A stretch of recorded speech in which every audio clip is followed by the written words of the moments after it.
मैं doctor VK Singh, professor fisheries, GB Pant university of agriculture and technology Pantnagar Uttarakhand, आज मछली के विषय में बताऊंगा। हमने मत्स्य बीज सिलेक्शन, उसकी पैकेजिंग, उसकी स्टॉकिंग के बारे में जाना था। आज हम जो मछली की ब्रीडिंग मेथड है, जिसके द्वारा हम उन्नत प्रजातियों को विकसित करते हैं, उन्नत प्रजाति का बीज पैदा करते हैं, जिसमें हाइब्रिडाइजेशन के द्वारा और जेनेटिक मॉडिफिकेशन यानी कि संकरण और आनुवंशिक संशोधन द्वारा हम इसको प्राप्त करते हैं, इसके बारे में जानकारी देंगे। हाइब्रिडाइजेशन की बात करें तो इस मेथड में क्या होता है कि जो विभिन्न प्रजातियां हैं या जो विभिन्न प्रजाति के वंश हैं, उनके बीच में हम मैटिंग करा करके संकरण करते हैं, संकर प्राप्त करते हैं। और दूसरा जो जेनेटिक मैनिपुलेशन है, इसके द्वारा हम जो आनुवंशिक बदलाव करते हैं उसके जीन स्ट्रक्चर में, मछलियों के जीन स्ट्रक्चर में बदलाव करके जो वांछित गुण हैं उनको हम प्रेरित करते हैं और इसके द्वारा हम उन्नत प्रजातियां विकसित करते हैं। संकर प्रजाति प्राप्त करने के कई मेथड हैं, कई तरीके हैं, जिसमें प्राकृतिक संकरण भी होता है और इसके साथ में कृत्रिम संकरण भी किया जाता है।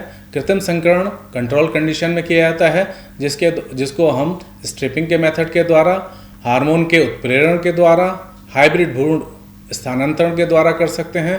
और इसमें अंतर प्रजाति यानी कि एक ही प्रजाति के दो स्ट्रेन के बीच में या फिर अलग अलग प्रजातियों के बीच में संकरण कराया जाता है।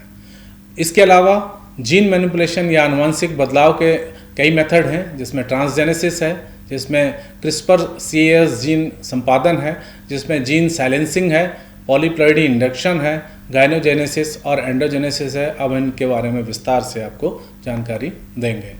इससे पहले, क्योंकि जीन, DNA और क्रोमोसोम की बात इसमें बीच में आएगी, तो इसके बारे में थोड़ा सा मैं बताना चाहूँगा कि जीन एक हेरिडिटरी यूनिट है, फंक्शनल यूनिट है, जिसके द्वारा जो माता पिता के गुण हैं वो उसके बच्चों में जाते हैं। ये जीन DNA के स्ट्रक्चर के द्वारा बना होता है और क्रोमोसोम का पार्ट होता है, यानी कि क्रोमोसोम जो DNA के द्वारा बना होता है और इसका एक छोटा सा पार्ट जीन होता है। जो जीन है, ये जीन डबल हेलिकल स्ट्रक्चर जो DNA का बना होता है उसका एक छोटा सा पीस होता है। इसमें जो दो स्ट्रिप हैं वो डीऑक्सीराइबोज शर्करा की और फॉस्फेट ग्रुप की बनी होती है, जिसमें 4 नाइट्रोजन के बेस एडेनोसिन थाइमिन के साथ में कंप्लीमेंट्री जीन होता है, इसी के साथ जुड़ता है। और ग्वानिन जो है वो सिस्टोसिन के साथ में ये जुड़ता है और ये एक दूसरे के कंप्लीमेंट्री होते हैं। इनकी जो सीक्वेंस होता है, इन 4 बेस का जो पेयर का सीक्वेंस होता है वो उसी प्रकार होता है जैसे हम अल्फ़ाबेट, हमारे इंग्लिश के 26 हैं और उसके डिफरेंट कम्बिनेशन से हमारी लैंग्वेज बनी होती है। इसी तरह से इन 4 जो नाइट्रोजन के बेस हैं, एडेनोसिन, थाइमिन, ग्वानिन, क्रिप्टोफान, इनके द्वारा जो है वो इनके सीक्वेंस से कोडिंग के माध्यम से जो इन्फॉर्मेशन है इसमें स्टोर रहती है और ये इन्फॉर्मेशन ही अगली पीढ़ी में जाती है। तो इस जीन में मैनिपुलेशन करके, क्रोमोसोम में मैनिपुलेशन करके, DNA के स्टैंड में मैनिपुलेशन करके हम जो इम्प्रूव्ड वैरायटीज़ हैं उनको हम बनाते हैं। हाइब्रिडाइजेशन की हम बात करें, प्रजनन की बात करें तो ये 2 प्रकार से होता है। एक जो स्वाभाविक रूप से, प्राकृतिक रूप से होता है नदियों में, झीलों में, जहाँ पर मछलियाँ निवास करती हैं, और दूसरा हम इसको नियंत्रित परिस्थितियों में या कृत्रिम रूप से भी इसको कर सकते हैं। इस प्रक्रिया के द्वारा जो प्राप्त संतानें होती हैं वो रोग प्रतिरोधक क्षमता में बेहतर होती हैं। फीड कन्वर्जन रेशियो यानी कि जो हम दाना खिलाते हैं उसका बेहतर उपयोग वो मांस के रूप में कन्वर्ट कर पाती हैं, तेज बढ़ने वाली होती हैं और जो विभिन्न प्रकार के वातावरण हैं उस वातावरण में रहने की क्षमता होती है। इसकी मांस की गुणवत्ता भी अच्छी होती है। तो इन पर्पज़ से हम जो हमारी संकर प्रजातियां हैं उनका विकास हम करते हैं। अब हम नेचुरल हाइब्रिडाइजेशन की अगर बात करें तो प्रकृति में इनका जो मछलियों का वास है, या तो नदियां हैं या झीलें हैं या छोटे मोटे जो हमारी नहरें हैं उनमें ये वास करती हैं। वहाँ पर विभिन्न प्रकार की मछलियाँ वास करती हैं, जिनमें अलग अलग प्रजाति की हो सकती हैं, अलग अलग वंशों की हो सकती हैं और इनके अधिकांश के जो ब्रीडिंग टाइम है, इनका जो प्रजनन का जो समय है वो भी एक जैसा ही होता है। तो कई बार ऐसा होता है कि एक प्रजाति की मछली ने अंडे दिए, उसी समय दूसरी प्रजाति की मछलियाँ भी उसी क्षेत्र में अंडे देती हैं तथा उनके जो नर हैं वो स्पर्म रिलीज़ करते हैं और कई बार स्पर्म जो है क्रॉस कर जाते हैं, एक प्रजाति का स्पर्म दूसरी प्रजाति के अंडों में प्रवेश कर जाता है। इस प्रकार से वो संकर प्रजाति डेवलप होती है, बनती है। तो इस प्रकार संकरण प्राकृतिक रूप से हो सकता है और ऐसे कई उदाहरण हैं जो जलाशयों में या जो बंद ब्रीडिंग के टाइम पे बंदों में रोहू और कतला और रोहू के, इसी प्रकार तिलापिया के अलग अलग जो हमारे स्ट्रेन हैं उनके जो हमारे संकर प्रजाति के पाए जाते हैं। अब हम जो आर्टिफिशियल हाइब्रिडाइजेशन है, जो कृत्रिम संकरण है, उसकी जो प्रक्रिया है उसको हम दो तरह से हम इसको देख सकते हैं। एक तो हमारा स्ट्रिपिंग का मेथड होता है, मछली जो अंडे अपने आप नहीं दे पाती हैं या स्पर्म अपने आप नहीं रिलीज होते हैं, उनकी जो परिपक्व मछलियाँ होती हैं, नर और मादा मछलियाँ होती हैं, उनको हम हार्मोन का इंजेक्शन भी लगा सकते हैं या बिना हार्मोन के इंजेक्शन के भी उनको अपने हाथ के द्वारा अंडों को एक ट्रे में निकालते हैं। स्ट्रिपिंग बोलते हैं इसको, थोड़ा सा प्रेशर दे करके उनको निकालते हैं। दूसरा, उसी समय पर जो नर मछली है उसके स्पर्म को इन्हीं अंडों में स्ट्रिप करा करके उनको अच्छी तरह से मिक्स करते हैं। मिक्स करने के बाद इस दौरान में फर्टिलाइजेशन होता है और पानी उसमें डाल करके थोड़ी देर बाद 1-2 मिनट पानी डाल करके 1-2 मिनट बाद जो एक्स्ट्रा मिल्ट होता है, एक्स्ट्रा स्पर्म होते हैं, उसको धो लिया जाता है, वॉश कर लिया जाता है। इस प्रकार से अंडे जो है फर्टिलाइज अंडे हमें प्राप्त हो जाते हैं। इन अंडों को हम जो हमारी हैचरी है या हापा है उसमें हम इनको हैचिंग के लिए रखते हैं, जहाँ से हमारे छोटे छोटे स्पान या उसके बाद जो है फिंगर फ्राई हम उसको रेयरिंग करते हैं। तो इस प्रकार जो प्राप्त होते हैं मछली जो आपस में ब्रीड नहीं कर पाती है, कई बार उन मछलियों के आपस में ब्रीडिंग करा करके इसको संकर हाइब्रिड प्राप्त करते हैं। दूसरा, कुछ मछलियाँ ऐसी भी हैं जो प्राकृतिक रूप से ब्रीड नहीं कर पाती हैं, उनको हार्मोन के इंजेक्शन की आवश्यकता पड़ती है। हार्मोन का इंजेक्शन पिट्यूटरी ग्लैंड का हो सकता है, पिट्यूटरी ग्लैंड का एक्सट्रैक्ट बना करके, क्योंकि पिट्यूटरी को हम हाइपोफाइसिस भी बोलते हैं, इसलिए इस तकनीक को हम हाइपोफाइसेशन भी बोलते हैं। इसके अलावा जो सिंथेटिक हार्मोन है, ओवाप्रिम, ओवाटाइड, OAFH का इंजेक्शन लगा करके भी हम मछलियों को प्रजनन के लिए उत्प्रेरित कर सकते हैं। ये वहाँ उपयोगी होता है जहाँ पर एक या दोनों प्रजातियाँ जो हैं आपस में स्पान सामान्य रूप से नहीं कर पाती हैं। तो इसके लिए, इस प्रक्रिया के लिए क्या करते हैं, हम मछलियाँ जो हमारी परिपक्व मछलियाँ हैं उनको हम चयन करते हैं। वो 1 से 5 किलो की वजन की हो सकती हैं, कार प्रजाति की मछलियाँ। ब्रूडर का सिलेक्शन करने के बाद उनको हम कंडीशनिंग के लिए रखते हैं। कंडीशनिंग के बाद जो नर और मादा मछलियां हैं उनको हम हार्मोन का इंजेक्शन लगाते हैं। नर मछली को 1 इंजेक्शन, मादा मछली को 2 डोजेज में इंजेक्शन उसको हम लगाते हैं। इस प्रकार की मछलियों को हम इंजेक्शन लगाने के बाद हम हापा में या ब्रीडिंग टैंक में रख करके हम ब्रीडिंग कराते हैं। वहाँ से 4 से 6 घंटे बाद मछलियाँ अंडे दे देती हैं। इन अंडों को अब हमको हैचिंग हापा में या फिर ब्रीडिंग हापा में रख करके इनकी हैचिंग करानी है। 15 से 20 घंटे 22 घंटे में अंडों में से बच्चे निकल आते हैं। इन बच्चों को फिर हम नर्सरी तालाब में 3 दिन तक इसी तालाब में रखते हैं, इसी टैंक में रखते हैं। उसके बाद नर्सरी तालाब में इनको हम ट्रांसफ़र कर देते हैं और वहाँ पर इनकी ग्रोथ देखी जाती है। आप इसमें देख सकते हैं कि एक ही स्पीसीज़ जो इंटर स्पीसीज़ है, एक ही स्पीसीज़ जिसमें कॉमन का प्रजाति है, उसके कई स्ट्रेन आपको दिखाई दे रहे होंगे जो संकर एक दूसरे प्रजाति एक ही स्ट्रेन के संकरण के द्वारा ये प्राप्त किए गए हैं। अलग अलग स्केल का साइज़ है, अलग अलग कलर है, अलग अलग ग्लो इसमें दिखाई दे रहा है। तो इस तरह के हम संकर जो कॉमन का प्राप्त करते हैं। इसी तरह से 2 स्पीसीज़ की अगर हम बात करें तो कतला और रोहू के हम संकर इसमें पैदा कर सकते हैं। दोनों के क्रॉस करने के बाद इसमें रोहू की गुणवत्ता अच्छी होती है मांस की, उसका जो कतला का जो ग्रोथ है वो अच्छा होता है। तो दोनों के गुण इसमें प्राप्त होते हैं। तो संकर जब हम इस प्रजातियों को संकर जब पैदा करते हैं तो इनमें माता और पिता दोनों के ही गुण प्राप्त होते हैं। तो जो वांछित गुण होते हैं उसके लिए हम इसको संकर बनाते हैं। इसके साथ एम्ब्रायो ट्रांसफ़र की एक तकनीक है जो मछलियाँ सीधे सीधे बच्चे पैदा करते हैं। इनका फर्टिलाइजेशन इंटरनल होता है और वो मछलियाँ अगर बच्चे पैदा करने में पूरी तरह से सक्षम नहीं हो पा रही हैं तो हम जो सक्षम प्रजाति है उसी ब्रीड की, उसके अंडों को, फर्टिलाइज अंडों को हम, जो हमारी मछली है, इस मछली में जो वांछित मछली है, इस मछली में हम उसको क्रायो प्रिजर्व करके रखते हैं। और क्रायो प्रिजर्व के बाद जब समय पे हमें ब्रीडिंग करानी होती है तो उस समय इन मछली के अंडों को हम दूसरी जो वांछित मछली है उसमें, उसका जो जेनेटिल ट्रैक्ट है, उसका जो प्रजनन तंत्र है उसमें स्थापित कर देते हैं। वहाँ इनका भरपूर रूप से इनका डेवलपमेंट होता है और उसके बाद बच्चे पैदा होते हैं। जिस मछली में इनको रखा जाता है उसको सरोगेट मदर बोलते हैं, उसके प्रजनन पथ में रखा जाता है, स्थानांतरित किया जाता है, उसको हम सरोगेट मछली बोलते हैं। और इस प्रकार इस मछली से संकर प्रजाति के बच्चे पैदा होते हैं। ये दो तरीके से हम इसको कर सकते हैं। हमारा जो फर्टिलाइज भ्रूण है उसको हम क्रायो प्रिजर्व करके रखते हैं, क्रायो प्रिजर्वेशन करके, या फिर हम मछली के जो जनन तंत्र हैं, नर और मादा के तंत्र हैं, गोनाड्स हैं, उसको ही हम प्रिजर्व कर लेते हैं, क्रायो प्रिजर्व कर लेते हैं। क्रायो प्रिजर्वेशन बहुत ठंडे तापमान पर -180 डिग्री सेंटीग्रेड पर लिक्विड नाइट्रोजन में इसको रखा जाता है।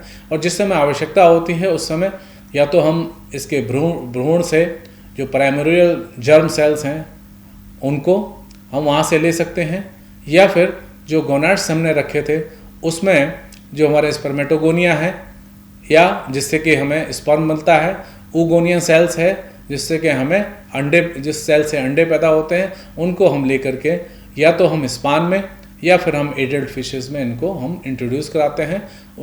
ये सरोगेट मदर होती है जिसमें हम रखते हैं, और इसके बाद जो ये पैदा होते हैं वो संकर प्रजाति के बच्चे हमें मिल जाते हैं।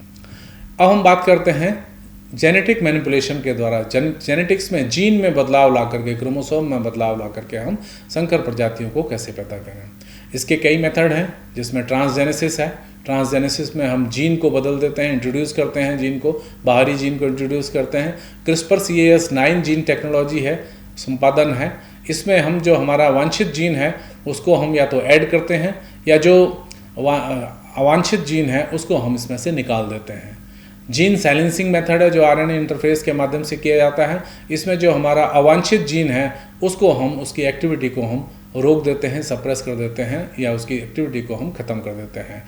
ऐसे ही पॉलीप्लाइडी इंडक्शन एक मेथड है जिसके साथ हम जो क्रोमोसोम की संख्या है उसको हम बढ़ा देते हैं। सामान्य रूप से क्रोमोसोम डबल उसमें रहता है, डिप्लॉइड बोलते हैं इसको। इसमें क्रोमोसोम की संख्या 3 या 4 पेयर में हो जाती है, तो इसको ट्रिप्लॉइड या पॉलीप्लॉइड कहते हैं। इससे इसकी जो क्रोमोसोम है इससे इसका प्रजाति में बदलाव आता है। ऐसे ही गाइनोजेनेसिस और एंड्रोजेनेसिस 2 तकनीकें हैं जिसमें मेल नर ही केवल नर का जो जेनेटिक मटेरियल है वो ट्रांसमिट होता है अगली पीढ़ी में, अंडों मादा का नहीं होता, उसको हम एंडोजेनेसिस बोलते हैं। और जिसमें जो मादा के जो गुण हैं वो आगे ट्रांसमिट होते हैं, और जो नर के जो गुण हैं उनको हम सप्रेस कर देते हैं, रोक देते हैं, जिसमें सारी की सारी फीमेल पॉपुलेशन बनती है। तो इस प्रकार से हम कर सकते हैं। इनको एक एक करके देखते हैं। ट्रांसजेनेसिस की मैंने बात की थी। ये जीनोम में किसी अन्य प्रजाति का जो जीन है, जो इस जीनोम में जो एक प्रजाति में जो अन्य प्रजाति का जो जीन है वो उसमें डाला जाता है। इस जीन की जो प्रक्रिया होती है वो किसी वेक्टर के माध्यम से, जो वायरस या प्लाज्मिड हो सकता है, उसमें इस जीन को जोड़ा जाता है। इस जीन को मछली में कोशिका में इंट्रोड्यूस कराया जाता है और वेक्टर के माध्यम से टारगेट ऑर्गेनिज्म पर पहुंचता है। इसको हम जो जीन को हम पहुंचाते हैं, इसको इंजेक्शन के थ्रू फर्टिलाइज एग्स में पहुंचाते हैं, जहां पर ये उस जीन के साथ में मैच कर जाता है, वांछित जीन के साथ मैच कर जाता है, और इससे जो प्रोजेनी पैदा होती है उसमें ये ट्रांसजेनेसिस के गुण आ जाते हैं। जिन मछलियों को इस प्रकार से हम संशोधित करते हैं उसको हम ट्रांसजेनिक फिश बोलते हैं। इसी तरह से क्रिस्पर जीन टेक्नोलॉजी है, जीन एडिटिंग टेक्नोलॉजी है। इसमें या तो जीन को हम निकाल देते हैं, अवांछित जीन को हटा देते हैं, या जो वांछित जीन लक्षण वाले जीन हैं उसको हम इसमें शामिल कर देते हैं। इसमें जो वांछित जीन है उसको CAS9 जो एक प्रोटीन है उसके माध्यम से हम इंट्रोड्यूस करते हैं, उसके साथ में इंट्रोड्यूस करते हैं। और हमारा जो RNA का जो स्ट्रक्चर है वो हम आर्टिफिशियली बनाते हैं। वो सेल्स में इंट्रोड्यूस होता है और ये जो CS9 प्रोटीन है ये से साथ में जा कर के जो अवांछित जीन है उसकी जो एक्टिविटी है उसको ख़त्म कर देता है और इसके द्वारा जो उसकी एक्टिविटी ख़त्म होने से जो क्रिया जो एक्टिविटी उसके साथ में जुड़ी हुई थी वो एक्टिविटी रुक जाती है। इस प्रकार जो अवांछित जो प्रक्रिया है, अवांछित जो जीन है उसकी जो एक्टिविटी को हम रोक करके वांछित सफलता इसमें प्राप्त कर सकते हैं। ऐसे ही जीन साइलेंसिंग हमने क्या किया है, जीन साइलेंसिंग में एक RNA का डबल स्ट्रैंड हम उसमें बनाते हैं आर्टिफिशियली, उसको हम सेल्स में इंट्रोड्यूस कराते हैं। ये जीन वहाँ जा कर के जो हमारा जीन का जो स्ट्रक्चर है जिसका कम्प्लीमेंट्री है उस कम्प्लीमेंट्री जीन के स्ट्रक्चर से जा कर के मिलता है और उसकी जो एक्टिविटी है उसको सप्रेस कर देता है, उसको दबा देता है। ये हम जीन इसको हम जो RNA बनाया है, RNAi जिसको बोलते हैं, जो सप्रेस करेगा एक्टिविटी को, इसको हम फीड के थ्रू या इंजेक्शन उसमें डिप करा करके या इसको इंजेक्शन के माध्यम से इसको इसमें शामिल कर सकते हैं। ये RNA का मैकेनिज्म आपको दिखाई दे रहा है। इसमें एक डाइसर है, डाइसर जो इस जीन को अलग अलग करता है। एक RISC है, एंजाइम है जो कि जैसा डाइसर एंजाइम है जो जीन को अलग कर RNA को अलग अलग करता है, डबल स्टैंडर्ड RNA को अलग अलग करता है। इसी प्रकार से जो राइज है RISC है वो भी एक जीन है जो इस RNA को जो डाइसर के द्वारा जो अलग किया हुआ RNA है, डबल स्टैंड का स्टैंड है, इसको वो वहाँ तक ले जाता है, mRNA तक ले जाता है, जहाँ पर ये जो जीन है ये mRNA से जुड़ जाता है और वहाँ जा कर के ये उसकी जो एक्टिविटी है उसको ये ख़त्म कर देता है। इस प्रकार से हम इसको प्राप्त करते हैं। इसके अलावा पॉलीप्लाइडी इंजेक्शन की जब हम बात करते हैं तो इस इंजेक्शन में निषेचित अंडा का जो माइटोटिक या मियोटिक डिवीजन, अर्धसूत्री का विभाजन या समसूत्री विभाजन होता है, उसको ये बाधित करता है। जब ये बाधित होता है तो क्रोमोसोम की जो संख्या है वो संख्या बढ़ जाती है, वो डिवीज़न जो है उसमें क्रोमोसोम की संख्या बढ़ जाती है। जब नॉर्मल कंडीशन में डिप्लॉयड होता है, इसमें 2 पेयर होते हैं जीन से, और जब ये इस प्रक्रिया पॉलीप्लाइडी से करते हैं हम तो इसमें ट्रिप्लॉइड्स 3 यानी कि जो 3 जोड़े क्रोमोसोम्स के या टेट्राप्लॉइड्स में 4 जोड़े जो हैं क्रोमोसोम्स के बदल जाते हैं, जिससे इसकी जो प्रकृति है मछलियों की वो बढ़ जाती है। इसमें वृद्धि दर बढ़ सकती है, इसमें बांझपन बढ़ सकता है, या संकर जो शक्ति है उसमें इसमें सुधार हो सकता है। इसको हम कई तरीक़ों से प्राप्त कर सकते हैं। भौतिक उपचार तो ये है कि जब हीट शॉक के माध्यम से हम दे सकते हैं, अंडों को हम हीट पर रखते हैं, स्पेसिफिक हीट पर कुछ समय के लिए 36 डिग्री सेंटीग्रेड पर। प्रेशर शॉक के माध्यम से हम इसमें 500 किलोग्राम पर सेंटीमीटर स्क्वायर का प्रेशर लगा करके उसकी प्रक्रिया को बाधित कर सकते हैं। कोल्ड शॉक के माध्यम से ठंडा लगा करके भी इसको हम बाधित कर सकते हैं। इसके अलावा कोल्चिसिन, साइटोकैलासिन या अन्य जो रसायन हैं उनका प्रयोग करके भी हम इसकी जो प्रक्रिया है उसको बाधित कर देते हैं।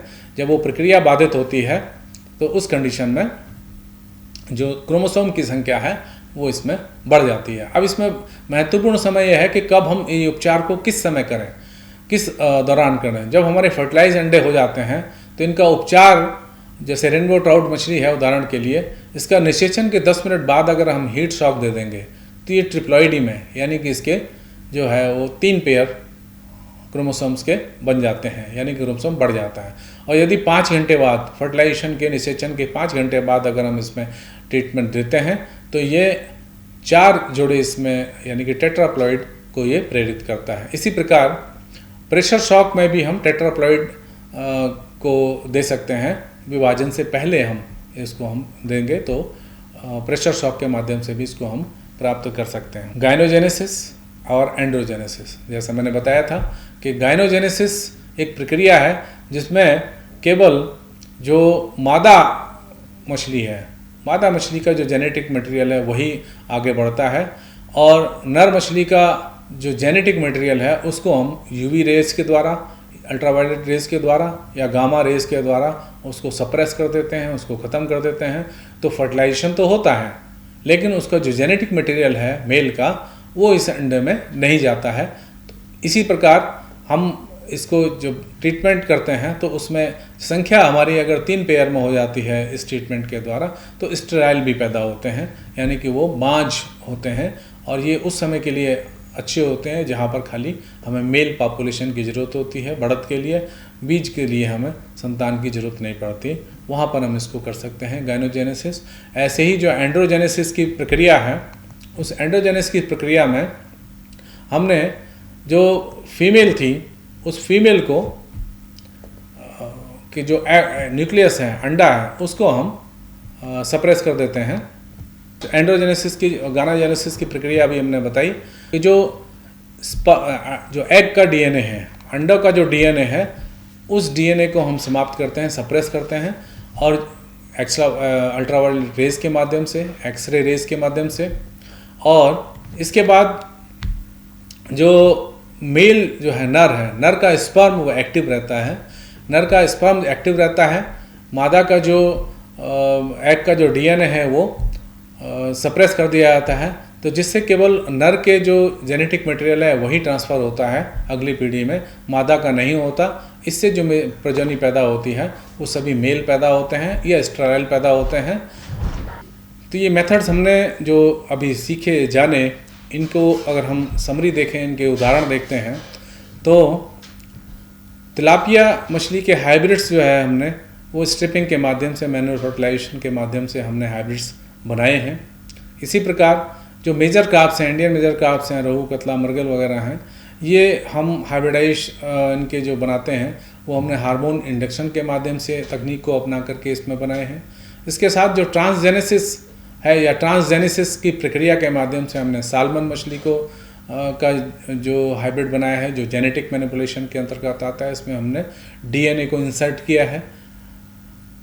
CRISPR-9 जो टेक्नोलॉजी है, इसके माध्यम से हमने जेब्रा फिश को मॉडिफाई किया है, इसकी जीन एडिटिंग की है, प्रेसाइज कटिंग करके जीन को हमने इसको जेब्रा फिश को मॉडिफाई किया है। इसी प्रकार से पॉलीप्लॉइडी के माध्यम से हमने कई स्ट्राइल जो ग्रास कार्प है वो प्रजाति डेवलप की है, जो जेनेटिक मैनिपुलेशन के अंतर्गत आती है, और उसको हमने हीट ट्रीटमेंट और प्रेशर शॉक के माध्यम से इसको बनाया है।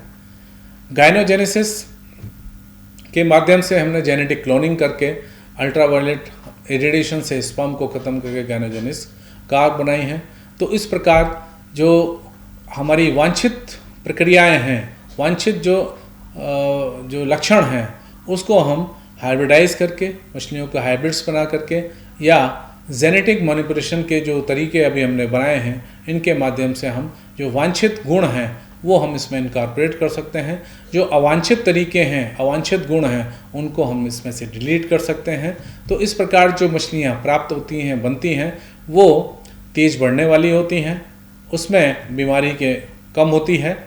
जो वातावरण है हमारा, उस वातावरण को में रहने के लिए, वातावरण में जो परिवर्तन होते रहते हैं, उनको सहनशीलता बढ़ती है उनकी। इस प्रकार से जो मछली हम हाइब्रिड पैदा करते हैं वो उन्नत प्रजाति के होते हैं, और हमारे जो एक्वाकल्चर सिस्टम है मछली की उत्पादन वृद्धि में वो काम आते हैं। तो जेनेटिक मैनिपुलेशन की हमने इसमें चर्चा की थी। कई मेथड्स हैं जो जीन में, इसके जो क्रोमोसोम हैं, गुणसूत्र जिनको बोलते हैं, या डीएनए में हम बदलाव करके हाइब्रिड्स या वांछित गुणों को वाले जो प्रोजेनी है उसको हम उसमें पैदा करते हैं।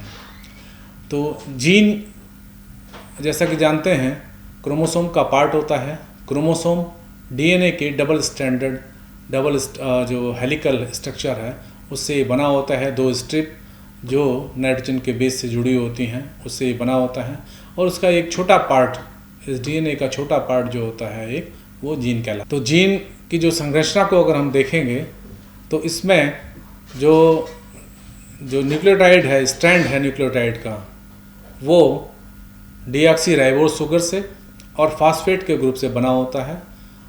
जो स्ट्रिप आपको दिखाई दे रही हैं 2, ये दूसरा, इसको जो 4 नाइट्रोजन के बेस हैं, जिसमें एडिनोसिन थायमिन के साथ जुड़ा हुआ होता है, ग्वानिन साइटोसिन के साथ जुड़ा हुआ होता है।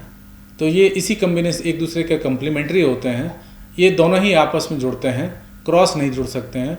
और जो ये जुड़े हुए, ये जो फास्फेट का जो मॉलिक्यूल है, फास्फेट का जो समूह है, और जो डीऑक्सीराइबोज शुगर है, इसके द्वारा ये हाइड्रोजन बॉन्ड के माध्यम से जुड़े हुए होते हैं। जिस प्रकार इंग्लिश की लैंग्वेज, जो इंग्लिश की वर्णमाला है 26 जो इसके अक्षर हैं उनके माध्यम से ये लैंग्वेज हमारी बनती है, डिफरेंट कम्युनिकेशंस में जुड़े हुए होते हैं, उससे हमारी एक भाषा बनती है इंग्लिश। उसी प्रकार डीएनए में भी जो ये जीन है, जीन के बीच में जो नाइट्रोजन के बेस हैं, इनका जो सीक्वेंस है वो एक कोड के रूप में यहाँ प्रिजर्व रहता है, बना हुआ होता है। और ये जो एक निश्चित कोड का सीक्वेंस है, ये इंफॉर्मेशंस को सिक्योर करता है, रोक के रखता है। तो यही जो इन्फॉर्मेशंस हैं, इन इंफॉर्मेशन के माध्यम से, जीन के माध्यम से हमारे जो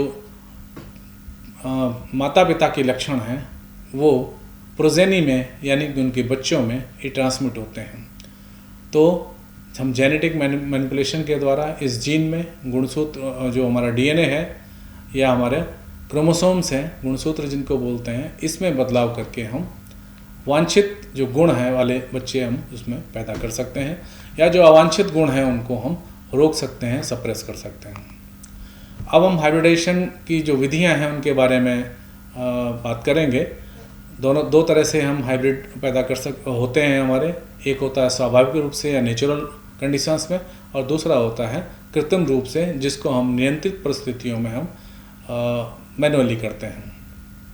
इस प्रक्रिया में जो बच्चे पैदा होते हैं, संतानें जो पैदा होती हैं, वो रोग प्रतिरोधक क्षमता उनकी अच्छी होती है, बेहतर फीड कन्वर्जन रेशियो होता है, तेज बढ़ने वाली होती हैं, और जो पर्यावरण है, पर्यावरण के जो पैरामीटर्स हैं उनको ये बेहतर तरीके से सहन शक्ति होती है, बेहतर तरीके से सहन कर सकते हैं। इनकी संतानें अच्छे मांस देने वाली, मांस की जो गुणवत्ता है वो अच्छी होती है। इसलिए ये वांछित प्रजाति की जो संतानें हैं ये बहुत मछली पालन के लिए आवश्यक होती हैं।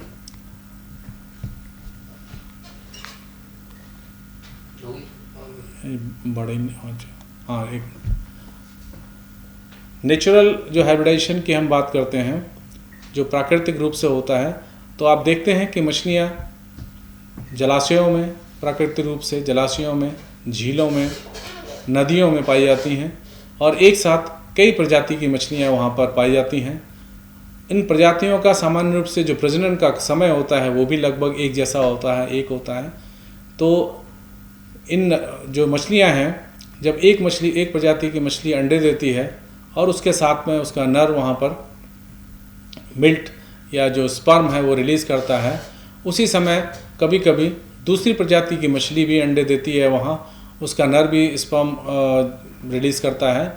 लेकिन ये नर मादा जो अंडे हैं, इनमें स्पर्म एक से दूसरे में चले जाता है, और इस प्रकार एक प्रजाति के जो गुण हैं वो दूसरी प्रजाति में चले जाते हैं, और जो प्रोजेनी पैदा होती है, इस प्रकार जो बच्चे पैदा होते हैं, उनमें दोनों प्रजातियों के गुण आ जाते हैं और ये संकर प्रजाति में परिवर्तित हो जाती हैं।